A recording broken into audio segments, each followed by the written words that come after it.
What's up, men? Welcome to the Male Cartel podcast. Let's get started. Do you think men are important? Like for what? Men are not meant to be dominant. Men are meant to be submissive. Life's too short to exercise. I'm just gonna be honest. It's okay to be fat. Dispelling toxic masculinity and really redefining what it means to be a man. Men can cry. So it's okay to be weak. It's okay to be weak. I'm telling you right now, not everybody wants to see you win. You seem to be more woman than you are man. You don't have any manly qualities. You give them this message that it's okay to be a man. It's not okay, it's necessary. How are we going to do without men? If you look around the city here, you see all these buildings go up, these men, they're doing impossible things. It ain't about how hard you hit. It's about how hard you can get hit and keep moving forward. How much you can take and keep moving forward. That's how winning is done. Be a dangerous man. Being dangerous is not being a threat. They're two different things. You can't be a good man if you're not a dangerous man. You say one disrespectful thing to my wife, I am not only willing, but I'm able to inflict great bodily damage. I'm going to do everything in my power to become a victor and not a victim. I can't explain it, but you better feel winners win and losers lose. I can't explain it any better than that. I don't know how it happens, but winners win. And if you create a culture of losing, if you keep being a victim, if you keep letting losing happen to you, if you keep letting people do you and treat you any kind of way, it's going to become a culture. What's the matter with you? There is no tomorrow. There is no tomorrow. There is no tomorrow. Here's your host, Nick and Shane. What is up, Male Cartel? This is Shane. And this is Nick. Hey, how's it going? It's going good. Today's Valentine's Day. It is the Valentimes. It is the Valentimes. That's the time of love. That's right. I saw a video the other day where the guy they were trying to get him to say it right, and he kept saying Valentimes. Dude, so when I was a kid, I used to write it. It is Valentimes. That's what time it is. It's always time. What time it is. I'm so glad, Nicholas, you and we do it right, bro. That's right. And I don't know I know Nikki listens to this, and so she knows, she can verify. She can blue check it one time for you to know that you are Rico Suave, which is Spanish for the suave. It just means that it's always time. I mean, you just celebrated Monday, which is a few days ago, because obviously this is Valentine's. Wednesday, you celebrated your first date, man. 30 years. 30 years. We're old. Man. But that goes back to like middle school.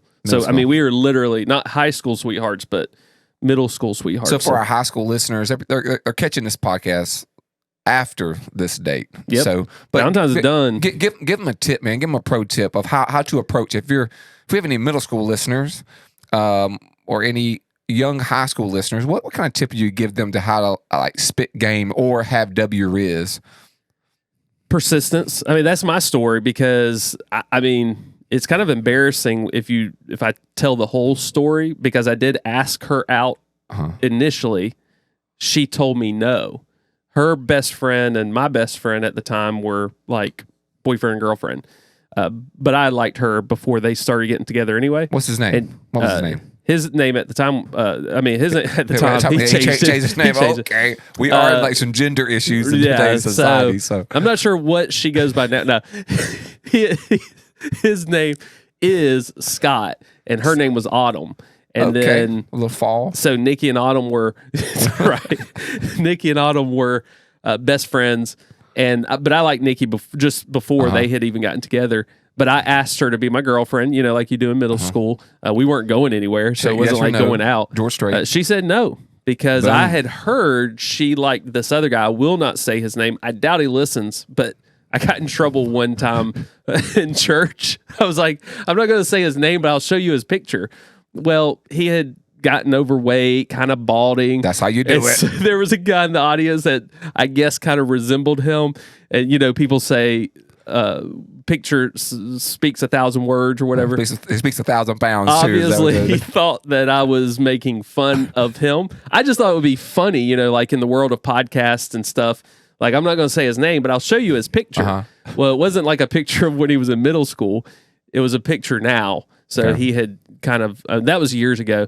So anyway, but this kid, who will remain nameless, he was the kid that, like, when he's playing sports, he would run to do a layup, but instead of a layup, you would think he was like throwing it across half court, because that's the force in which he would do the layup, and it would bounce all the way back half court. That was the guy that I was told she was interested in. Man. And so I was like, are you kidding me? Him? And so we had a Valentine's banquet, it was a Christian school, so they didn't do dances and all that, but they did a Valentine's banquet. And so I actually was going with a friend, just as friends. I will have to post that picture because my clothes game was wonderful. Okay, let's go. I just wore, it was like, it had red in it. Okay. It's like, well, it's Valentine's. Would you have a red shirt, red pants, red hat on? It's No. You'll have to see it. Okay. But so anyway, that day I got a box of chocolates, and so I had one of the heart, that had a little picture on it. So I wrote her a note one more time, sent it with the box of chocolates, and she said yes. And so we were girlfriend boyfriend till I think our friends broke up or something. We ended up breaking up, middle school, and then I asked her out. I guess it was my senior year. It was 5 years later, so it would be my 12th grade year. She was in 11th grade. Asked her out 5 years to the day. And we've been together ever since. 3 kids, man. Yep. So, man, persistence. So, lesson, guys. If you're ladies and you listen, and you're not married, or if you got a boyfriend, who cares? But like, because you're not in a covenant relationship, so it really doesn't matter. However, you should never date someone who can't make a layup.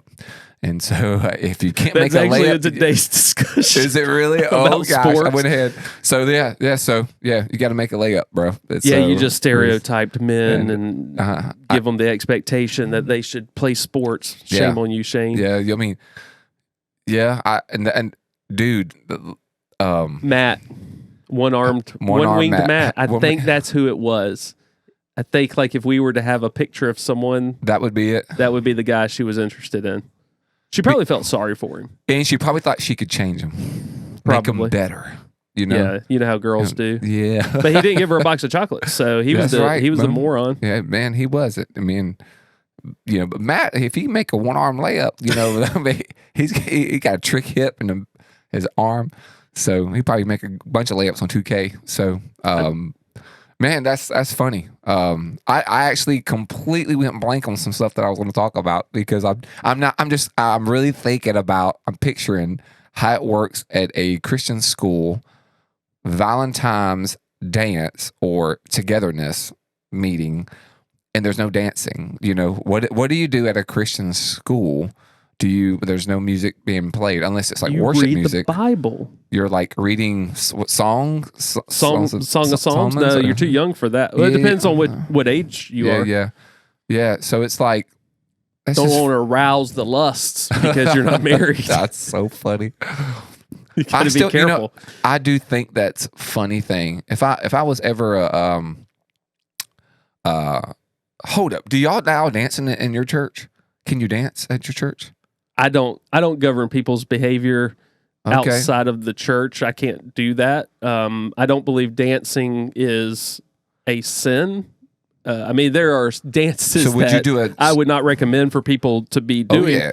But I mean, if like people want to dance, they can can cut a rug and sew it back up. I mean, David danced naked, so I don't know. Just as long as you don't dance naked, we straight. I mean, unless you're married, unless you're doing the jitterbug. You're doing the jitterbug. You know them old people. They do that. You ever see somebody that's like, when I say old, that's not derogatory. Like, I mean older, meaning like there's a certain generation that's past Gen X that boomers. I've watched them. Boomers. Literally, I've gone to weddings, and them dudes will cut up the floor. Mm-hmm. They do this jitterbug dance, and them hips are moving, and they're spinning around. And I'm like, them feet, they look like Usher in the Super Bowl. they're moving so fast. Where do you think Usher learned it from? I know, dude. I'm like, I don't even got moves like that. They got moves like Jagger. They got a trick hip. It's coming out the socket a little bit. So it's like, I mean, you're like, dude, they're killing it, man. They're so killing it. And it's clean. Like literally, it is clean. And I go, yeah, there ain't nothing wrong with that, man. It ain't nothing wrong with that. So yeah, there's some dances that I definitely would tell people would not be reflective of our nature. But if you're married, everything should be honorable within the marriage bed, within the privacy of a home. That's why some people say, "Oh, you shouldn't listen to that song. It's sinful. It's secular." And it's like, hey, in the context of marriage, if I want to play that song for my wife or listen to it in context of my relationship with her, I think it's all good. So I'm not legalistic in that way. If couples want to dance appropriately, unless they're married inappropriately, they can do what they want. Hey, did Tristan get a girlfriend? He did. He's taking her on a date tonight. To Olive Garden? I'm gonna text him. Suppose it's some nice steak restaurant in Thompson. I don't know the name of it. Are there restaurants in Thompson? They're thinking the only thing like Chick-fil-A and Zaxby's. I don't know. Right? Wendy's. It's Thompson, Wendy's. So I don't know how nice it is. Not throwing shade at Thompson, but I will say this: they had I guess it was like a hotel back when I used to live in Thompson, and they had a buffet during the day. They had it and it was packed, dude. Wow. And it was like amazing buffet, like amazing. And we used to get there all the time. And then somehow it just closed its doors and all that. I think it didn't have people come into the hotel, but they had an amazing buffet. I remember that was like that and had a chicken wing joint, a little hole in a wall that was absolutely outstanding. And then that's when I think of Thompson. I was like, man, those two places was the best, and they both closed down. When I say the best, I mean like set apart, like chosen by the Lord type of set apart.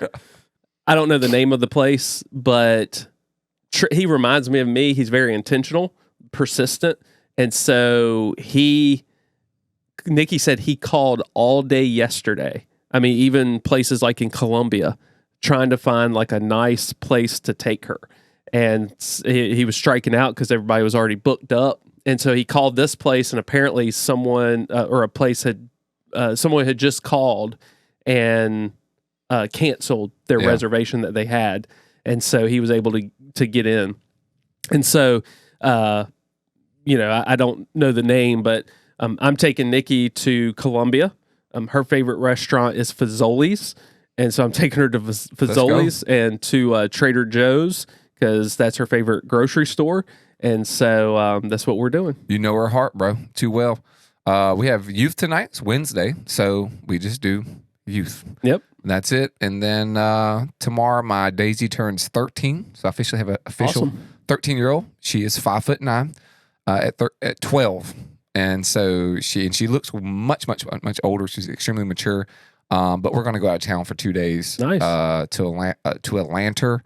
And so we're going to do the aquarium, and then we're going to do the next day the just you and her or the family? My whole family, all three kids and the wife, and then we're staying at the Marriott, and because I have Marriott points, so we big time in it, bro. Man, and fancy. They're going to have to card me when I come in, and so we they have valet parking.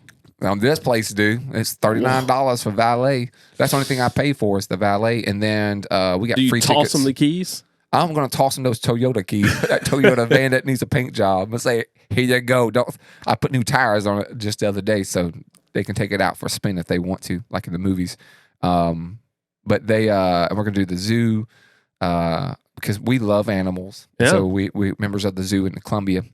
And so we're going to do Atlanta Zoo. We're going to do the aquarium. We got free tickets to the zoo, so we'll pay for the aquarium, obviously. And then we don't, because February is Black History Month, and we do teach our kids that, and it's very important for me. And so we're going to go to the MLK Museum while we're in Atlanta on Friday. And so I'll do I thought you were going to say the cyclorama. No, we're going to do that. And so I'm going to teach them Black History Month, and then we'll go to stop by while we're doing Black History. Stop by see the Stone Mountain, the Confederacy, and so we'll talk about it some more. And I was like, bro, I literally was like, hold up, we're really going two sides of the spectrum here. So I don't know how I'm going to spin that, but that was the wife's doing. So if you hear that has nothing to do with me. And so it's going to be real funny. So, but literally that's what we're doing. And it's funny. You know, you mentioned Valentine's 30 years ago. Kid you not? On this day, 30 years ago, I gave some flowers to a girl that was my girlfriend at the time. Nice. 2 weeks deep. Never forget this. Buddy Tim the night before said, "Hey, you know tomorrow's Valentine's." I said, "Okay." He said, "You got to give her flowers, roses." I said, "Why do I have to give her flowers or roses?" He said, "Because they're going to call all the girls to the 1-by-1 towards last period, 6th period, and they're going to go to the office, and all her friends are going to get flowers because they delivered to the school back in those days, back in the 1900s." Oh, yeah. So those who listening, just imagine Little House on the Prairie days. And so I was like, I freaked out a little bit because I genuinely liked this girl. From an attractive standpoint, she was not like the what I normally would have dated type of girl, but she was cool. She went to church that I went to, and I was really trying to be like a good guy, right, morally and whatnot. And so I ended up. So Tim grabbed the phone without any permission to me, called and ordered flowers, and so I took my number and all that stuff, and then I was kind of frozen. $62, 2 dozen roses. In those days, that meant with inflation, that's like now it probably $100-something. So my uncle comes home, and I remember working up to figure out. I lived with my uncle at the time, and I was working out what I need to say to him, and so I just kind of rolled it out that what's happened of dating. Man, he was very upset with me, and I think he was equally upset with me that I didn't think about this on my own. That Tim just had to do it for me, and he was really upset that why did I need 2 dozen roses? Isn't 1 dozen enough? And so I think he thought that I should have more riz or game than that. You know, like, listen, son, you know, if you really are all that you think you are, you probably only need 1 rose. You don't need 2 dozen. Right. You don't need 24. You're the gift. So, exactly. But anyways, so he did it, and so we worked out a deal because I did construction with him, and so he was like, "Hey, I want you to wash my truck this week. And you'll work one day next week, and you're not going to get paid for it. This is payment."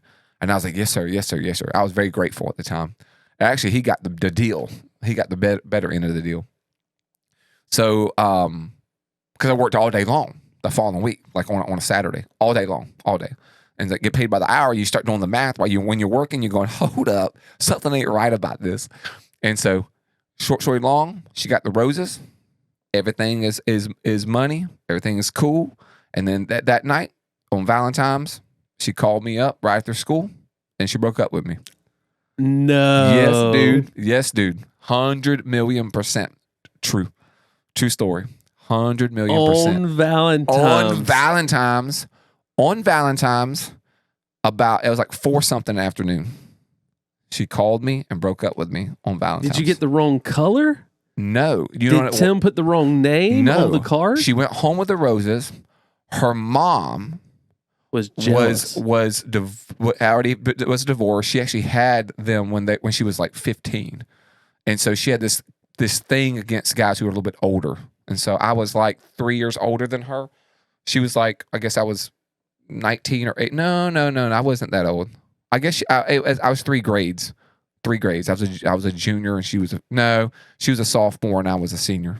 Okay. So her mom just thought she had heard through another source, and I knew that they knew that I had baggage because the year before I got in a big gang-related fight at the school, and I had a bad rap fighting, and I was older, and I was partying, and all this stuff. And then it was the truth. I mean, I'd feel the same way.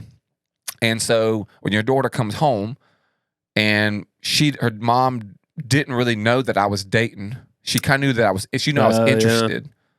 And then brought the flowers home. Mom was like, "Oh, negative," and wind up, boom, put a stop to it. Yep. Wow. Because she this could other have mom, at least waited. Listen, this other mom though, it gets even better. This is like the days of your lives type of thing. You know, this is like a Grey's Anatomy but without the medical. and so, which I do not watch. I just hear it and see memes. And so she, so another mom who wanted this to happen, and kid you not, 2 days later. So this happened. This was on a Tuesday. By Thursday, after youth on Wednesday night, Thursday, I catch word Thursday afternoon. Okay. So 2 days later, after I spent $62, 2 days later, she was now dating this other guy because that mom has done a flipperoo. And then that son was kind of like Matt, was kind of like your friend, the boy, the unnamed guy, kind of like that. And so the mom did a switcheroo in the church. And so church was always against me, dude. So like they did a flipperoo. But I always remember 30 years ago on this day is when it got flipperooed. What was his name? I'm not going to say his name. He's actually a pastor. He's not locally though. Okay, I was going to see he's changed. He's a good dude now. He's a good dude.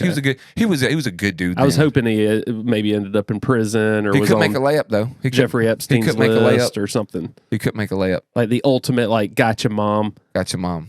I'm a pastor and he's on Jeffrey Epstein's list or something like that. So it wasn't 30 years ago. Yeah, I guess it was 30 years. I'm 16. No, I'm 46. So 16. Yeah, that's it. Yeah, 30 years ago. I thought I did my numbers right this morning. So once you get past a certain time, yeah, you just lose track of it. So guys, don't go get no flowers. It's overrated. Buy her some seeds and tell her we sowing seeds. You reap what you sow. Right. You gotta give her a biblical lesson. Hey, we're gonna plant these seeds. If they grow, then maybe our love can grow with it. Yes. But until then, I'm not spending a bunch of money. And and these seeds will produce a garden of nothing but love. And every petal represents my love for you. Yeah. I've bought gifts for girlfriends for birthdays and Christmas, and then you end up breaking up. And yeah, I'd give it some time. Do something nice, but don't be going to spending a ton of money. I was trying to look at producer Carell. I thought he was taking notes over there from me and you, scribbling. He probably could give us some. I mean, he is a little bit older than us.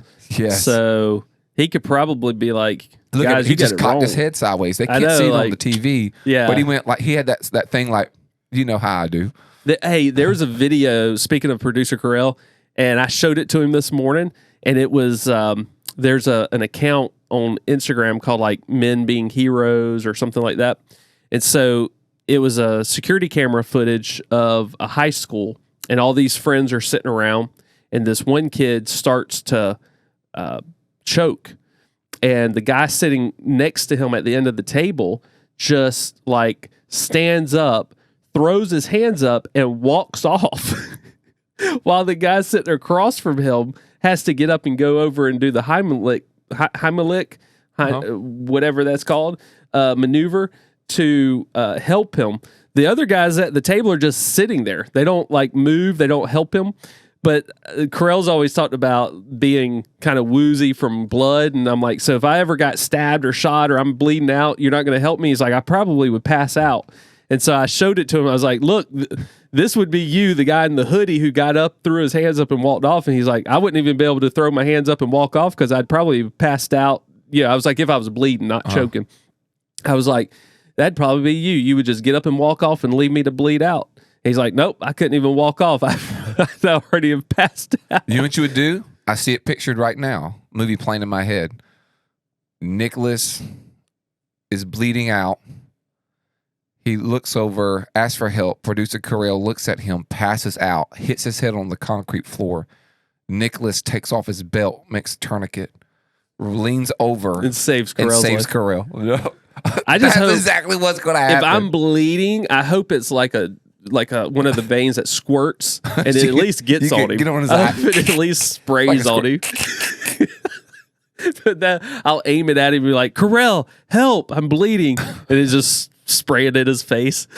Sprays in his mouth. He's like, he went to open his mouth. He just say, I can't come. And then it just squirts. Right in his mouth. He passes out. He starts choking. At least it'd be worth passing out over then. That would make sense. That would make complete sense, bro. I would hate for him just to look at blood and pass out. I want him to. I want people to look at him and be like, "Well, that makes sense," because I mean, he got blood all in his mouth and on his face. Well, at least get on his face, and they think he's injured. You know? Right? They think he's dying. They won't know if he got shot or, he's the wounded one. They'll ignore me. I'll have to make my own tourniquet because they'll go turn their attention to him and be like, I think he got shot. Man down, man down. Speaking of down, did you watch Super Bowl? Because there was a lot of disappointed people on Tuesday. No, sorry, Monday. Did you watch Super Bowl? Yeah. Who were you pulling for? The Falcons. So I entered the Super Bowl disappointed. I actually wanted to see the 49ers win. Yeah, me too. I like several guys on their team. They were kind of the fresh new team also, although they've been there, just a couple years ago or whatever.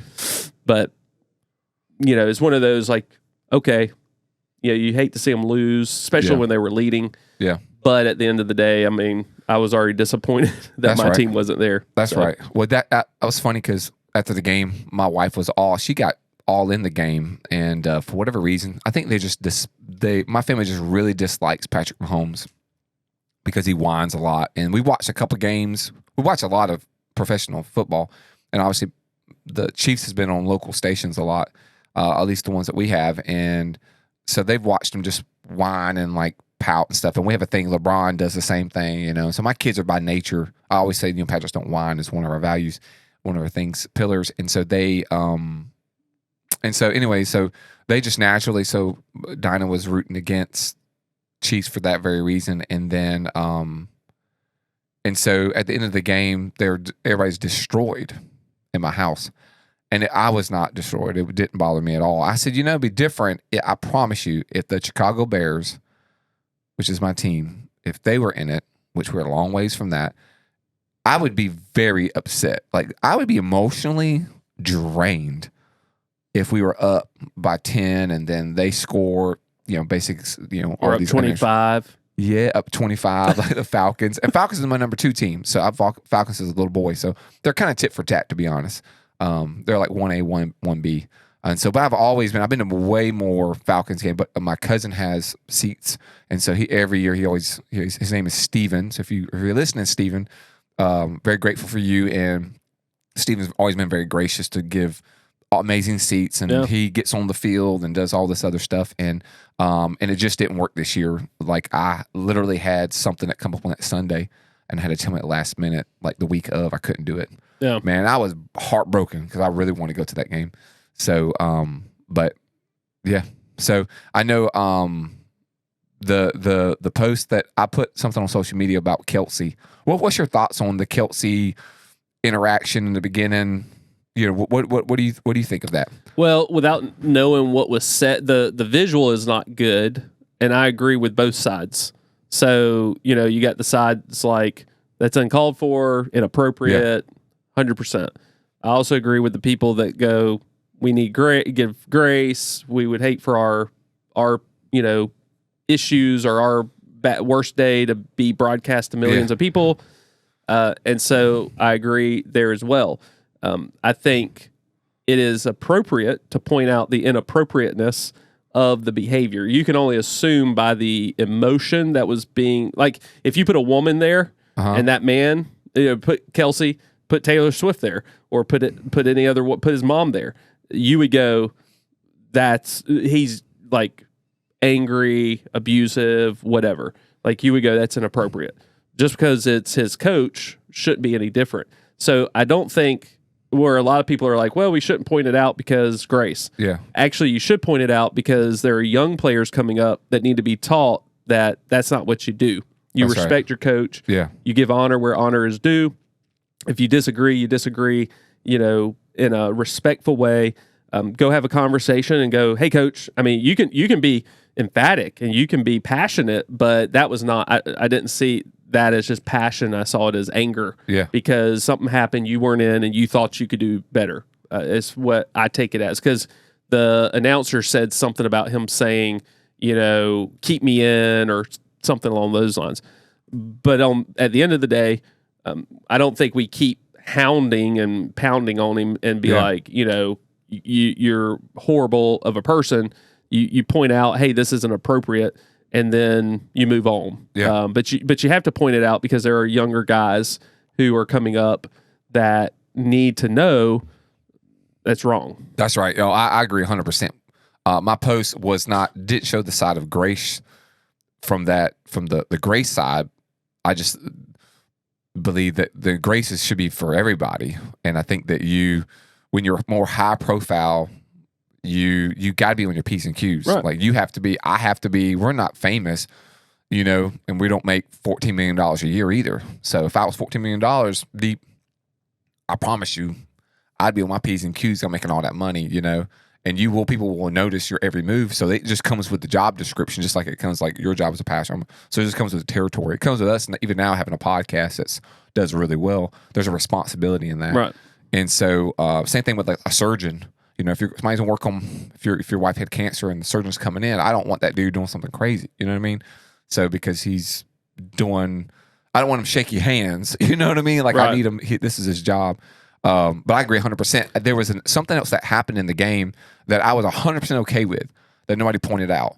Well, I guess they did point it out because it was on the X or the Twitter, was the scene where Mahomes is walking down with Rice. Rice is the wide receiver. He's a rookie, and he was open on I think it was a post pattern. Maybe it was a cross, but he was open. They threw it to Kelsey, and it was short, and they had not a loss down, but it was time for to punt the ball.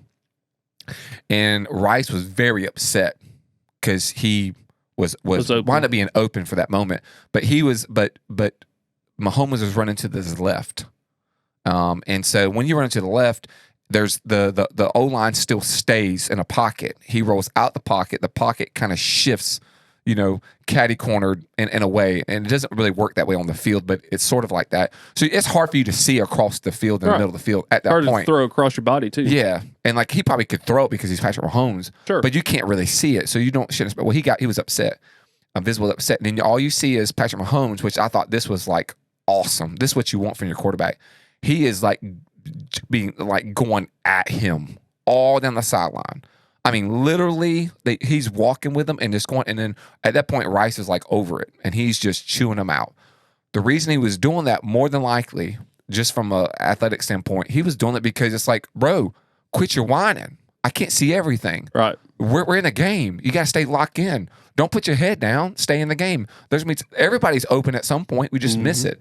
Just what are you doing? Because he was pitching a fit. It's like, bro, we still got a lot of game. You got to stay locked in. Right. I love that from the quarterback. Like, what I didn't like is when the head coach gets bumped. I didn't care about even the yelling in the face. That didn't bother me, but it was the bump. Yeah. When he came up and bumped up against him. I'm like, this dude's like in his 60s. And I was like, oh gosh, that's a bad look. So young athletes today, they mimic everything. Right. Everything is mimicked. Basketball, football.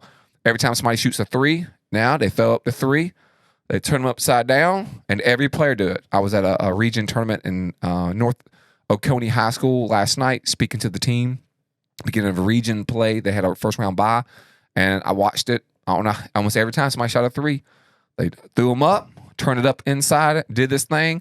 When they got a tough basket underneath it, hands went low to do you ain't big, and all because NBA does it. Right. Everything's a mimic.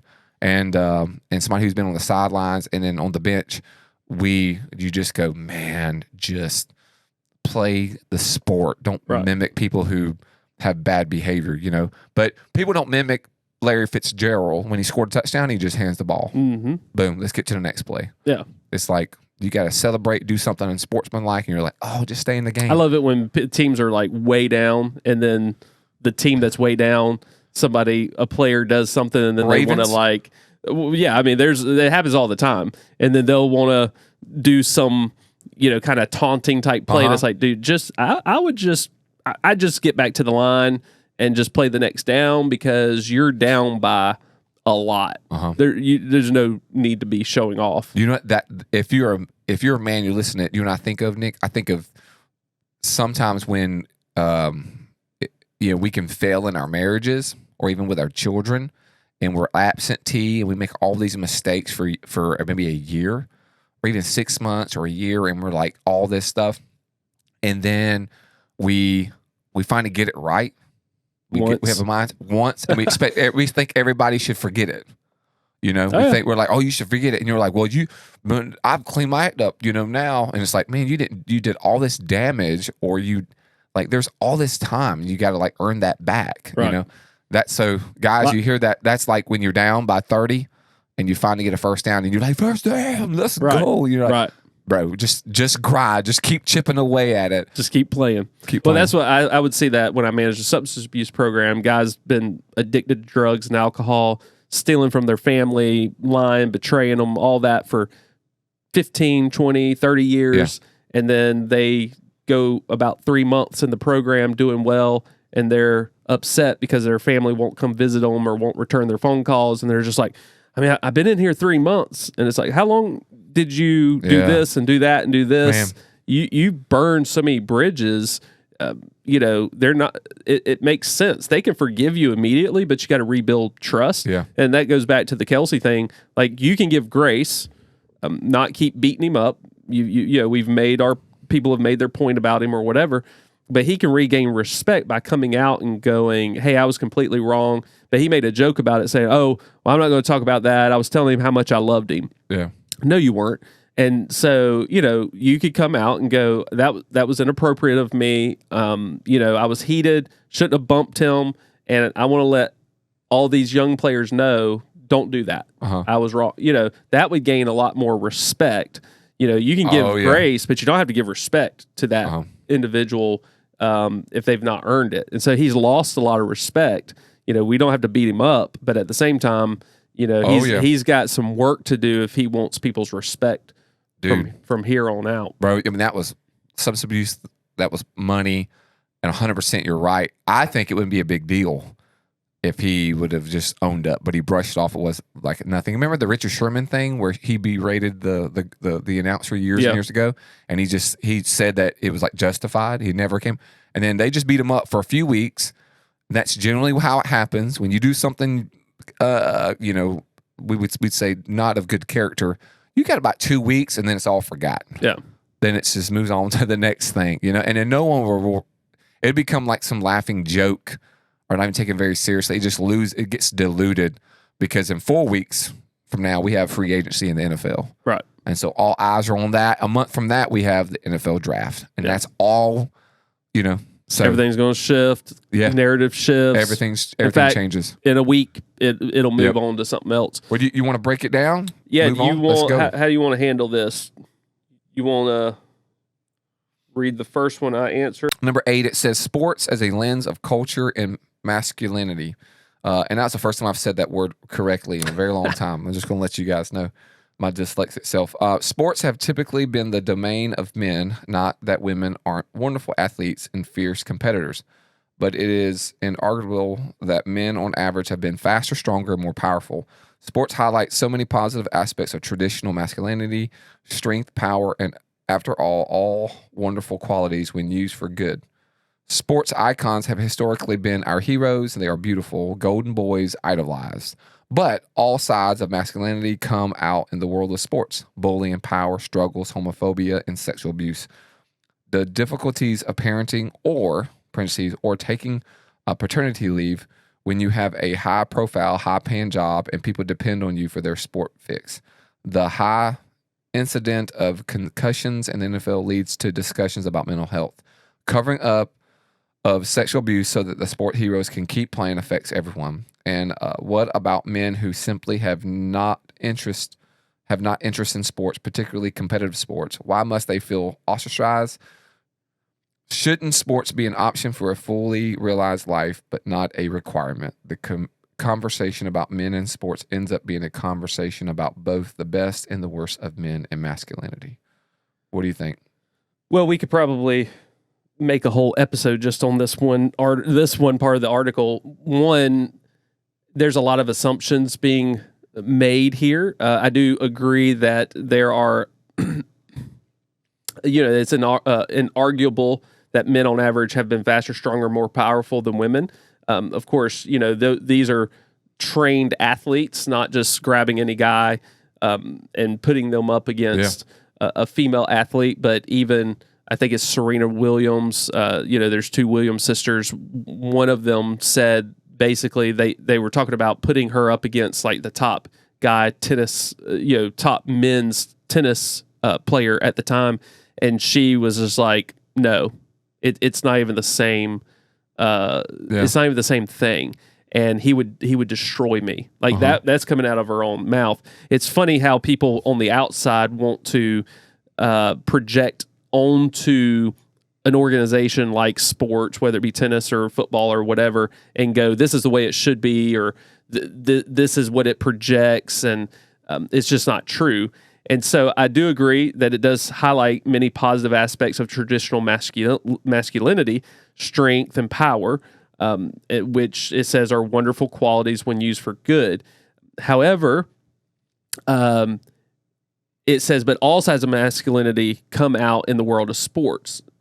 I disagree. Yeah, I believe that what they're pointing out is what you're seeing on the media. Yeah, because sports, when it's pro sports, college sports, they are. It is in the news. It is on the TV. You're just seeing these people. It's no different than Hollywood. I mean, look at the sex scandals with Hollywood. Look at the scandals with Jeffrey Epstein's island. Look at the scandals with politicians.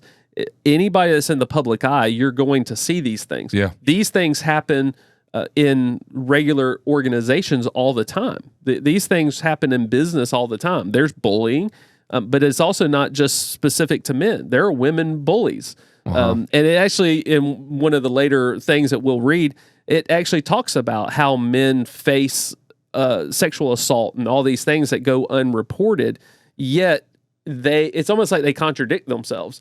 They talk about sports bringing these things out of men, yet it's in all sports. I've seen female basketball players bully other female basketball players and assault them and things like that. It's everywhere. Look at the swimming with some of the female athletes and stuff. There have been some of these reports. So, excuse me, it's everywhere. And then, it talks about men who aren't interested in sports. That's fine. Like, nobody's saying guys have to, but what sports does is highlight those positive qualities of men. And there is a difference. We're not talking about being disciplined and someone learning something like an instrument. I can't play something like a tuba or, the piano. That takes great discipline and practice. And so those things are wonderful. I think those help teach guys, whether it be an instrument or whether it be sports, it teaches them the value of being disciplined and being committed to something. At the same time, I think sports does help guys naturally. We're naturally competitive. Yeah, we've talked about that with the hierarchy. Girls play hopscotch because it's more communal and it's more social. We play sports that are like, baseball, wrestling, things that there's a winner and there's a loser. That's right. And there's a strength against strength. There's skill against skill. And so that's just natural what guys gravitate towards. That doesn't mean it's every guy, but guys are naturally competitive. So if a guy plays guitar, they may enter contest to be the best guitar player or the best vocalist. It's just how we're wired. Mm-hmm. So I don't think anybody's sitting there saying, if you're a guy, you got to play sports. But I do believe sports brings out those natural competitive juices. You've got to train. You got to be strong. You got to work out. You got to work at your craft. You got to go shoot a bunch of free throws if you want to be great at free throws. It just creates a discipline. So, I think they point out a few good things, but they make a lot of assumptions, and they just attribute stuff to men that are across all genders, and it's in all organizations, not just sports. Any business, you'll find those same behaviors from, men and women. I think I agree 100% with you. I think that they're kind of all over the place. You see how the article starts off and then it shifts gears into the struggles of homophobia and sexual abuse, the difficulties of parenting. So they're being an advocate for having paternity leave. Right. And then they go, but when you have a high, but because if you have a high profile, high paying job, people will depend on you and they use it for their sports fix. And so, and I don't think it's like that. I would disagree. I think that people understand if you have a baby, a lot of times the men that don't play the football game or they don't play basketball because they have a child. It just depends on what their marriage or their, whatever their situation is, like their relationship. And so, and I think everybody understands. You got a kid. If you're human, you have a complete. Right. But I think I lean towards more people are understanding in that. I don't know people that if you have a baby, they go, I expect you to be at your job, regardless if you are a football player. I've never seen it being looked down, even, and I watch a lot of sports, so I think they're just assuming, like you said, assumption. And then it goes and says the concussions NFL leads to discussion about mental health. The high incidence of concussions. Well, yeah, you're playing football. You get hit in the head. And then would I say that they covered things up in the past? Yes. I think the NFL has to own that, which they're trying to own it. And I also think there's a lot of guys, we've watched a lot of reels, I'm sure you have, I know I have, where guys said that they laugh about it and say that, hey, we didn't even tell anybody who had to connect because we're trying to get that one stat, or we're trying to make a play. We don't want to come out the game. We love the game of football. We don't want to let our team down. And that's on you. And I completely understand that. I remember when I had the pulmonary embolism, I was basically home, including the hospital, and I was home for a week. The next week, even though they said I couldn't go back to work for 4 weeks, I went back. And all I could do is get a half a day. And I remember our executive pastor at the time, he met me in the church and he was like, hey man, you just need to go home. I felt like I'm letting everybody down. I want to be there. Right. I don't want to be at home. And I remember being like, this is what I want to do. I remember going on a retreat and I had blood clots all in my legs and I was in a wheelchair. And that was right after COVID. I had that bad deal with COVID. And they were saying, I can't go on that retreat. And I was like, this is the first time my daughter, who is in middle school, gets to go on an official youth retreat as a student. And I looked at our leader and I said, I don't want you to take that from me. I'll do whatever I need to do, but I don't want to miss it. Even though if it was one of my guys who work underneath me or work with me, and on my team, I would discourage them from going. I really would not. I would say, you're not going to go. They'd have to convince me. Right. But if they told me, listen, I'm a man and I need to go, I'd be like, I can't argue with you. Yeah. So I think there's got to be some ownership. The thing that and I think we could wrap this thing up, but it says, what was it? Yeah. And what about men who simply have not interest? I guess it meant to say no interest in sports, particularly competitive sports. Why must they feel ostracized? Shouldn't sports be an option for a fully realized life, but not a requirement? I don't think who's that talking to, because I'm a male. I'm a man. I don't know if they're a male, but I can speak for being in Georgia, and I've been a professional male for 46 years. So 46 and a half if we're counting that. So I have not ever made it a requirement. As a matter of fact, my two sons, I have not ever pushed sports on them. I just want them to do whatever they would want to do. Even though I love sports and I'm so heavily involved, I've never pushed. And last year they played baseball. We won the championship. Nice. They loved it. First year playing, so I don't know how we're going to exceed expectations. We got to keep retire from here. I know. Well, we did, and so next Thursday I began to be the head coach of their flag football team for recreation department. Looking for assistant coaches, if you know anybody. And so we, and that's something that they wanted to do, and I tried to talk them out of it. And my wife was one who was like, "Hey, I think it'd be good," and they came and they want us to do it. So we talked it all out. But I don't push it on them. Yeah. And I'm grateful. I have so much joy when my son, they take guitar and piano lessons. I've always wanted to do music, and I'm not, I couldn't read music. I barely even read, period, English. But I love sitting in a chair, and I tell my son to play me something, and he is phenomenal. And obviously he didn't get it from me. And he gets up there, and he plays, and I'm just so overwhelmed, proud of him to play. And I'm just oh wow. And my daughter plays as well, and she does a great job. And you go, my daughter does ballet. She was a phenomenal basketball player, really good. You're going oh, size, height, the motor. She keeps evolving her skill, easily college. Yeah. Because she'll have height to her advantage, and then she has grit, and she's got some of my DNA. So like, you know, like she was good. She won MVP her last year playing basketball, but she's a ballet dancer, and I'm so proud to be a ballet dad. Yeah. And so I think to say that men push that, I don't see that. So well, and I'll point out before I read the next one, you know, where it says about the leave. That's a political thing that they're weaving into this. Yep. Of course, they've got some agendas here, but you know, that's basically comes down to, do you have a belief that a private institution should be required to give so much leave to someone when a child is born?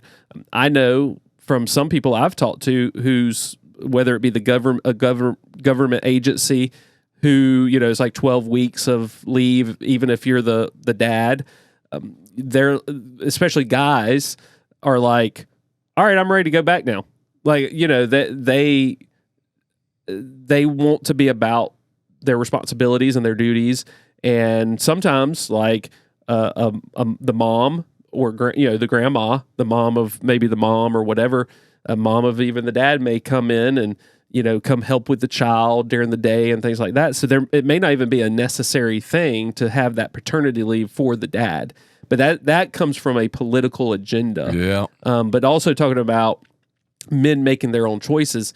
I work with a family in the chaplain work that I do, and the man of this family, there's a daughter, 2 daughters, and that worked at this company, and the wife, and he was in the hospital, not doing well, had some different issues.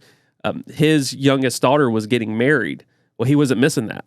He checked himself out of the hospital, had someone come pick him up, unbeknownst to the family, and went to the wedding. He's like, I'm not missing my daughter's wedding. It cost him his life. Like he ended up not recovering after that. But I'm like, I'd be hard to blame him, because I'd do the same thing. Right. Like, right. Okay, if I die, I die, but I'm not going to miss my daughter's, you know, if I'm that close to dying, that it takes, it's going to take my life to be there. Okay, then I'm in worse shape than what I need to be anyways. So just to say that real quick, what you just said, I think the difference between a wife and a husband, or say a mom and a dad in that realm is that, and this is what I think. So don't know if this is right or wrong, but this is what I think. That as the dad, you're from birth, you know you're going to give her away. Right. You know so now we do say our you know her mother and I, that's kind of the typical thing. But the dad, we really feel that. With like, I know I feel that, because you're her only man. Right. You know, you are, and I think that the mom probably feels that way about the son, you know. So I'm right there with you, dude. And be like, you're checked giving out. her to another man. Yeah, man. Yeah. And from this day forward, he's responsible for her. It goes down at this moment. This is when you check out. It's like you retiring, you know what I mean? You're not really retiring, but that responsibility, you're kind of like, yeah, it's now biblically, this is on him. And you have to like back off. Man, that's tough, dude. I don't know how you reconcile that. I don't even want to think about it. My daughter turned 13 tomorrow. It'll be here quicker than you know. Number 9, the young and the old, the strong and the weak. Men who are old and men who are young don't fit into the 2 biggest parameters of idealized masculinity. Older men are seen as weak and feeble, while younger men are not yet financially successful. But beyond age, there are other forms of societal defined weakness that keep men out of the traditional man box. If you're not able-bodied, example, if you are disabled in some way, weakened by injury or disease, or suffering from mental illness, you are told to man up and take it like a man. Or worse, you're outwardly marginalized, shamed, bullied, rendered invisible, somehow excluded from the boys' club. It may be reasons why body image problems are becoming increasingly in the realm of the masculine. A quest for perfection of the physical body is a way to prove strength and prove manhood. But is that the direction we really want to go? Granting men permission to be whatever they are, young, old, weak, strong, able, physically challenged, happy, depressed, is not just part of manhood, it's a part of life in the 21st century. All right, there's a lot to unpack here. I'm just going to just focus on a few things. Older men are seen as weak and feeble, while younger men are not yet financially successful. I would say a lot of people do look at that as being. I think that there's a stat that went out that was talking about how today in time. Maybe I can pull it up real quick. Maybe so I can pull it up on my phone. I thought I had this. I should have. I'll try to find it when you were talking. I will be listening to you though, but trying to find it. Here it is. Only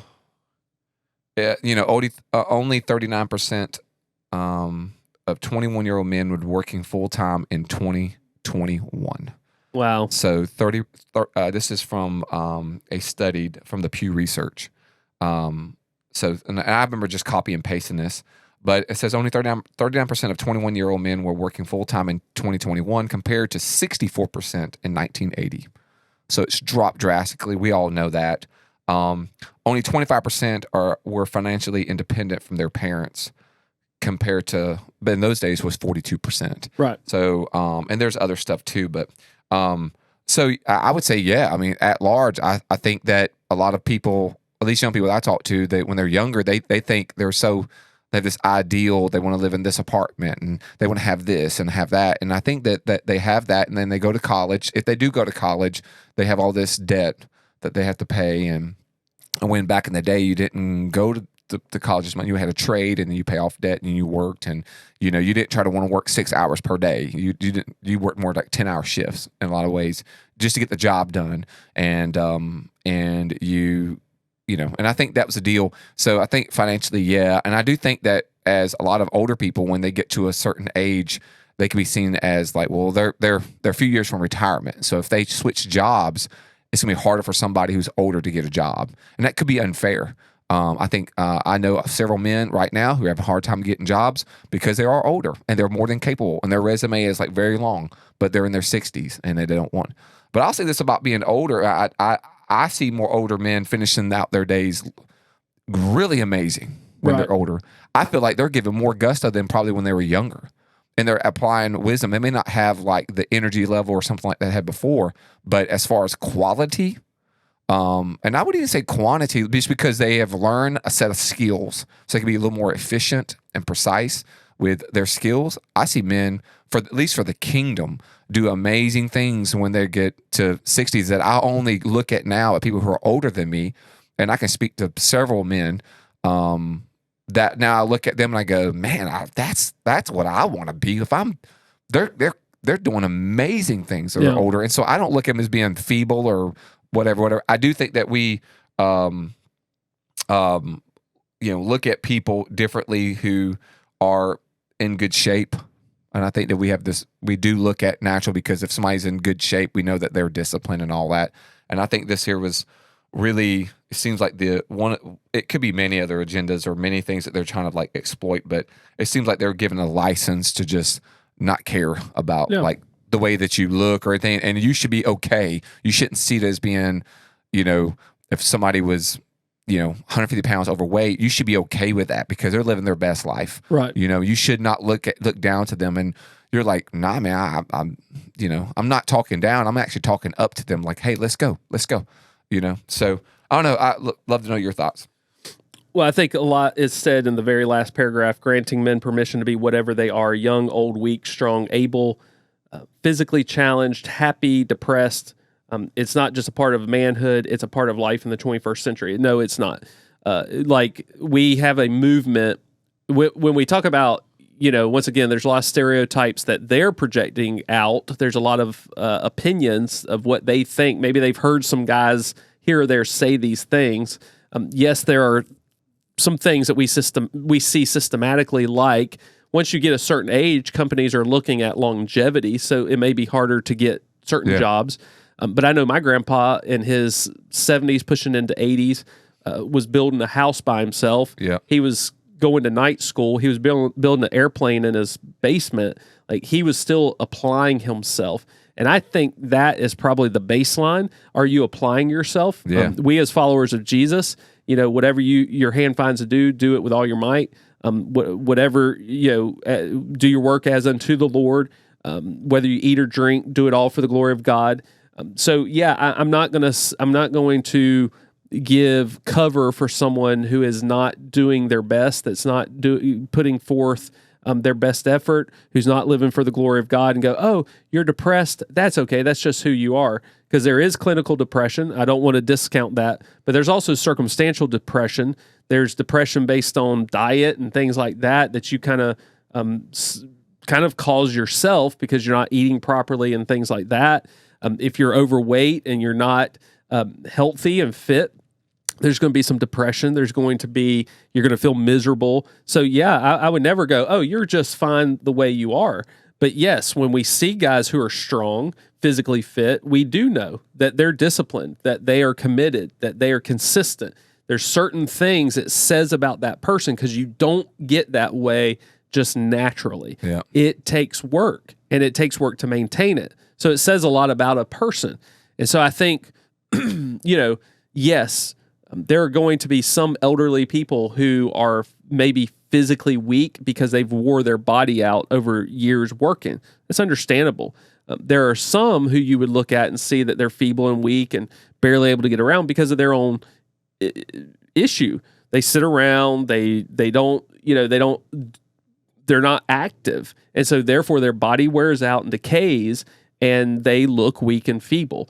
But there's a lot of men and women who are physically fit. They go to the gym. They're in their 60s, their 70s. I can point out a ton of them. Yep. And yet they're applying themselves. And so I think a lot of this is opinion. I think a lot of it is their own stereotype, but also it's the new movement where now some schools won't even fail kids. You're not allowed to go, hey, that's wrong. That misses the mark. You're not even allowed to call students up to a higher level. And so I'll never buy into that. I'll never just go, oh, just be content where you're at. Mm-hmm. I'm always going to call you higher. That's the purpose of this podcast, is we're calling men to a higher standard and to be the best that they can and to apply themselves. And that doesn't mean you're going to have the same muscle size as everyone else and density. Doesn't mean you're going to be as fast. Doesn't mean you're going to be as financially successful. But you apply yourself. Yep. You put forth every effort that you can, and then you leave the rest to God and be content that I have given my all. Yep. And this is what God has seen fit for me to have. And so therefore I'm going to be content with it. And and then you do that day after day. Yep. But you always strive for the best. Yep. And if you're not striving for the best, I'm not going to be okay with that at all. One thing you cannot coach. You can coach talent and ability and all the things. One thing you should not coach in any sport and even in life, energy, effort. You should never coach that, because that's in the individual. So you can try to motivate, but this can come back through, man. It's desire. Just if they don't have the desire, that's it, dude. Tristan's first basketball coach told the team at the end of the year, he said, if you're not having fun, if you don't love the game to the point that you want to practice on your own, find something else that you love to do, but don't feel obligated to play basketball. Yeah. And the worst kid on the team ended up, I watched him over the years, became a very great player, fierce defensive player, because he loved it. He couldn't even do a granny shot. Man. His first year. He couldn't even get it to the rim. But he worked, he had the desire. And that is what got him to be better. And because he had the desire. If he didn't have the desire, you could have him in basketball every year. Yep. And he's not gonna improve because he doesn't want to. Yep. So dude. All right, moving on. Number 10. Boom. Nicholas brought the hammer. The last one. This 10, it says men need to step up. So you're hearing this, men. You need to step up, and everyone needs to step up for men. The climate emergency and the prison industrial complex. Climate change not only could destroy life as we know it, it already is destroying life as we know it. And when people are literally fighting for resources, waging out wars, men will be the ones on the battlefield. Shouldn't we figure it out before that? ? Meanwhile, the prison system affects men disproportionately, and we don't talk about it nearly enough. There is no shortage of questions. Does the prison system work to create people who are better humans than they were before when they went in? How does a man change while inside? Are men and women give equal sentences for equal crimes? What role does mental illness play in those who commit crimes and are imprisoned? What about race? What is it like for kids who have a parent in prison? How difficult it is for guys who are trying to parent their children from prison? What impact is the school to prison pipeline having our nation boys? And how do we work towards better understanding how violence and aggression lead to the most horrific crimes so that we can prevent them from occurring? My breath. Here we go. And answering the questions like this will bring about change, and change is needed to solve the social impact of crime and punishment in the 21st century and its effect on men. This is pretty quick. All right, you ready? I was already going to say it, dude. I was already going to say this is quick. Well, I'll just say these two things. One, first of all, we could discuss some of these things in other episodes. There's too many questions to even answer now. One, I challenge anyone who believes and is all climate change, alarmist and all that, to go back to the 70s, look at all of the false predictions that were made over and over and over again. We shouldn't even be here. We should have to walk outside with a gas mask. There's all these predictions, and until you own up to that junk, don't talk to me about climate change today, global warming, and all that stuff. I'm done with it. It's all a political agenda. Go own up to what was said in the 70s and the 80s and all that, and then we'll have a baseline we can begin to talk. The other with the prison industrial complex, all that has nothing to do with manhood. You're throwing a personal agenda in here just because you want to talk about it. There are certain statistics on who's in prison, whether it be gender, whether it be race, whatever. There are reasons for that. We don't have time in this episode to cover it, but I'll just say one of the solutions, if you want a solution, well, first of all, if you've committed a crime, then I'm sorry if you end up in prison. Do the time. Do the time. I do believe that they could do a better job of helping reform people. There are great ministries that are helping reform the prison systems, like God Behind Bars. Great organization, great ministry. Yes, they could do a better job of helping people that don't have an education and things like that. But beyond that, I can't apologize for people who have committed crime who end up in prison. That happens. That's the case. But the solution to a lot of our problems is simply this: more fathers in homes. That's it. Dude, I was gonna say the same thing. An intact home. Yeah. Fathers at home, intact home. You build up the family, and I think we see a lot of this destructive behavior decrease. 100%. Easy peasy. So easy. I think that, but there is an agenda. This is something they're pushing, and we don't really know because we don't know who technically wrote the article. But once again, some of these things when we talk about what we talk about when we talk about men, and you start talking about climate change and racism, and that's human stuff if it's an issue at all. Yep. So number 11, raising boys today. Boys have unique challenges. In the past, the two ways of raising boys were to either dismiss bad behavior with boys will be boys, or to admonish boys for showing signs of weakness, particularly emotional weakness, with the phrase, be a man.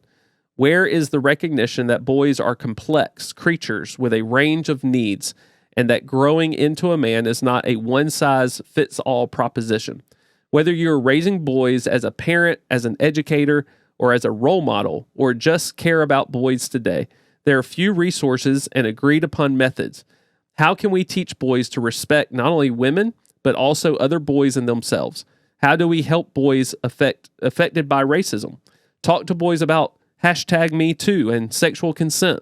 And how do we have conversations with boys that let them know they can be victims of sexual assault, a seldom talked about topic?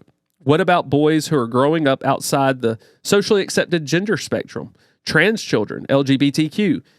What to do when boys are falling behind in school? Are boys being overdiagnosed with ADHD? How do we address violence and aggression? How do we prevent things like bullying and school shootings? Do boys who are being raised by single moms or by two gay dads need more support than boys in traditional households? If so, what does that look like? All right, so that's actually, I mean, you could see even with the Me Too and some of the things that they're pushing in the second paragraph. There's only 2 paragraphs. The second paragraph is a very long paragraph, and then most of the sentences are just questions. They're pushing agenda. Obviously, we kind of know where they stand on a lot of these things that we are not we don't stand with, I guess you could say, like a better term. The first paragraph I would agree with. I do think that in the past I've noticed a lot of rambunctious kids and kids doing crazy things, and parents just go back in the day. So 23 years of me working with young people, and so that's I had 10 years without having my own children in there. And so you see stuff and you go, oh my goodness. And then the last 13, I've had a kid. And I have 2 boys too now. And so I think they used to dismiss that. And they're just like, oh, it's just boys being boys, not respecting their mom, not respecting their dad, and just breaking things and tearing stuff up. And boys will be more rowdy. They're generally more wired for adventure and things like that. And so they're going to do that. And it's our jobs as men to funnel that energy and to make it constructive, teach them discipline, self-control, and all those things. So I think there was a time where they just dismissed. And then there was a time where and I know this from my own experience, that it was like, suck it up, men don't cry, be a man, all that. And then, which is simply not true. It's not true at all. And so I think there was a time where it was like that. And I do agree the last sentence, into a man is not a one size fits all. And I have 2 boys, like you do. And, I do this. We have the same values in our home. We steer them in the same way, but how the same vein, I guess, the highway, but how we get there is a little bit different because my youngest is more like his mom. And so he's a sweetheart kid. He's very optimistic. He's very caring. But yet he's all boy, and he is like very, nurturing. He loves animals, and he is just he thinks about others more than themselves. And in that, like if you look at my kids, my Sawyer would be more like Tristan, where Tristan's very thoughtful, very caring, very persistent. You mentioned persistent today. Like, Tristan's always been just a sweet kid. I remember Tristan had teddy bears, and like he loves stuffed animals, and that's correct, right? Yeah, he loves animals as a whole. Animals as a whole, yeah. And so Tristan was always like that.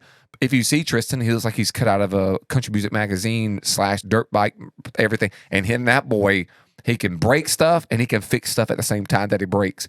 And I go, to me, that's like a beautiful thing. And then my Andrew, he is very much like me.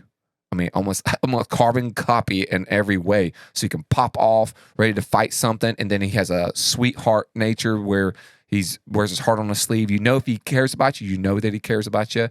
And then he can get his feelings hurt, man, and want to fight somebody. And like, that's just how he rolls. And so I got to like steer them, differently in the same direction, if that makes sense.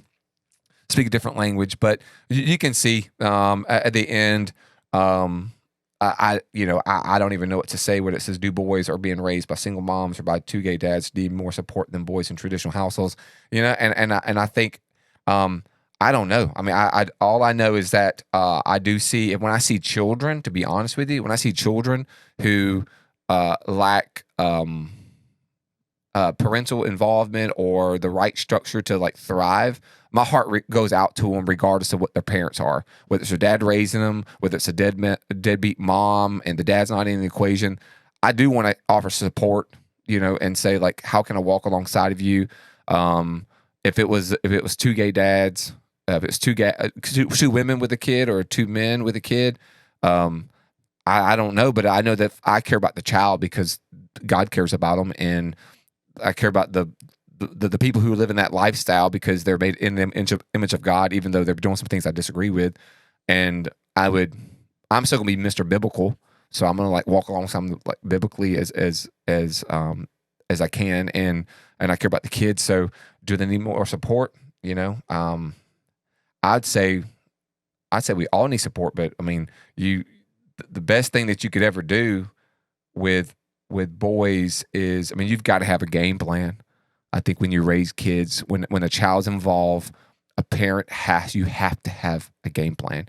You cannot be a free range parent and just let your kids go off willy nilly and experiment and think of their own. And, you know, they can change their gender, but they can't even change their bedtime type of thing. You know, they need structure. You have to have a game plan. Yeah. And I think too many people are just popping out babies, not having a game plan and just be willy nilly. And then they just think the government, everybody's going to fix it. So there's a lot of agenda to unpack, but I think I'm done, dude, on this one. I can get kind of hot with some of this stuff, but I'm not going to do it. And I'll be real quick because it says, how do we, and then it goes in a whole list of questions, such as talk about Me Too, sexual consent, all those things. Well, one, it's called parenting. Yeah. So how do we talk to our boys? It's called parenting. Yep. It's called, we as parents have those conversations. Yep. We don't leave it up to the school system. Yep. We don't leave it up to the church. We don't leave it up to the government. We don't leave it up to podcasts. We're here to help equip men and young men and to be a voice, but we're not the primary voice. Yep. So it starts in the home. It starts with dads, starts with moms. And so we parent. The other is where it says, how do we talk about like sexual consent? Well, once again, we come up from a Christian background foundation.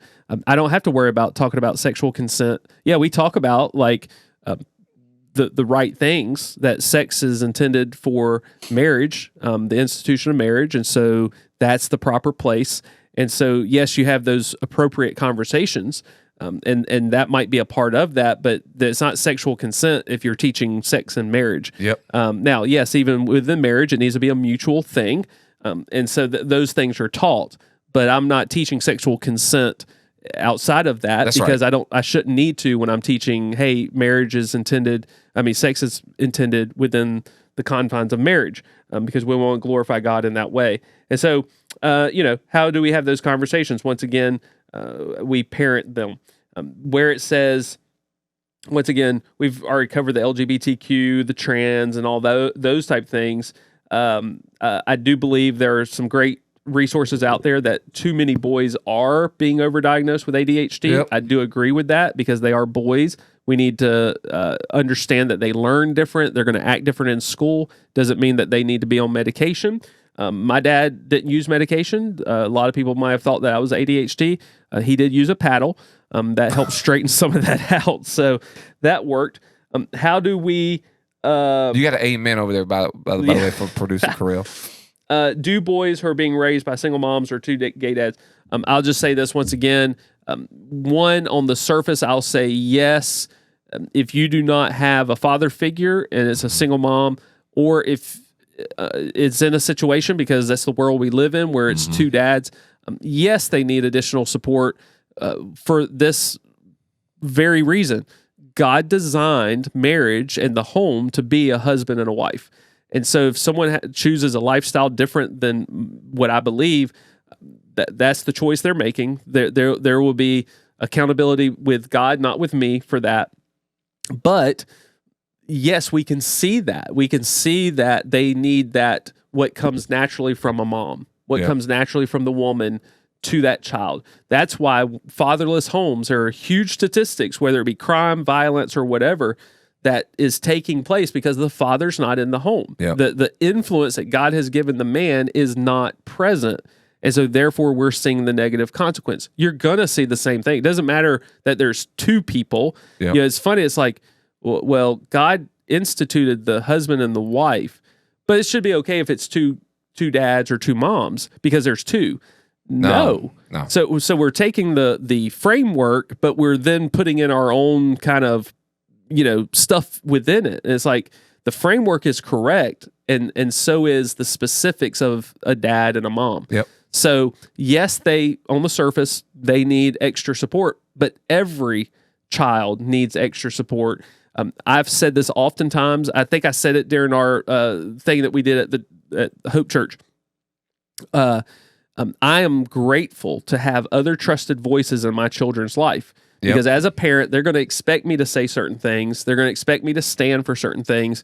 But when they go to Shane and they're frustrated with dad or whatever, and they want to talk to Shane, and Shane says the same thing I say because we have the same values, then now it's like, well, maybe dad's not wrong. Maybe dad's right. Right. Or they won't necessarily say that, but they'll at least listen to you or to someone else because they're hearing it from someone else. So we need other trusted voices, men and women, feeding into our children, that when they don't listen to us, we know if they're talking to those people that they're getting sound, good advice.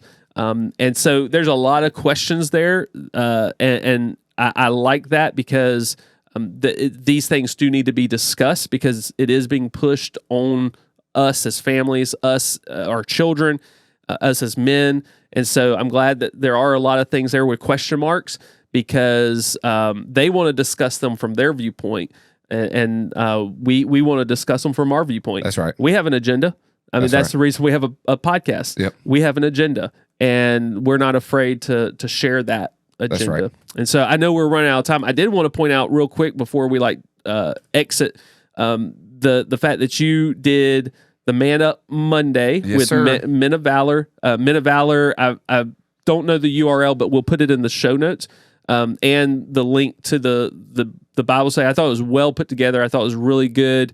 So if you are listening or watching on YouTube, please go to the show notes, click on that, and go watch that. Really well put together. But also check out Men of Valor Ministries. Eric and some of the men there listen, and they have shared our content before as well. They've got a conference coming up in August, and so it was great that you got to be a part of that. Yeah, dude, it was awesome. I had a brand new computer, and so I hit I would look at a note that I had on the screen, and then I had to zoom, and I hadn't done a zoom since COVID, and so it would flip, and I couldn't figure out what's happening. So I was like nervous with that, and then nervous with the microphone because I got roasted last time from my mic, and so the whole time like I should have literally when we logged on and it started flipping, and I was doing my thing, and then I was like giving them a thumbs up to make sure they could hear me, and I was going in my head. I had the thought I should have got Nick to do a trial run with the Zoom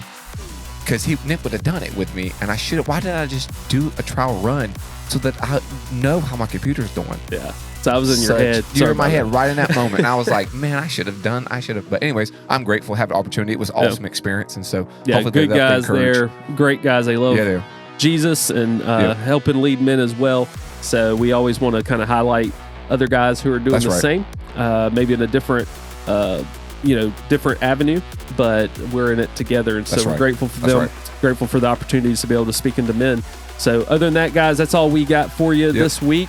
As we tell you every week, get 1% better every day. Yep. And if you like the content, share. You know how to do it. Share. And if you have any questions, let us know what you think. We love to have some feedback and how to be better because we want to be better every single day. So that's all I got for you. That's all Nick does too, I'm sure. That's it. We out. See you next time. See you. Thank you for joining the Male Cartel podcast. Be sure to subscribe and share to help other men join the cartel. You can also keep up with us on social media and at malecartel.com.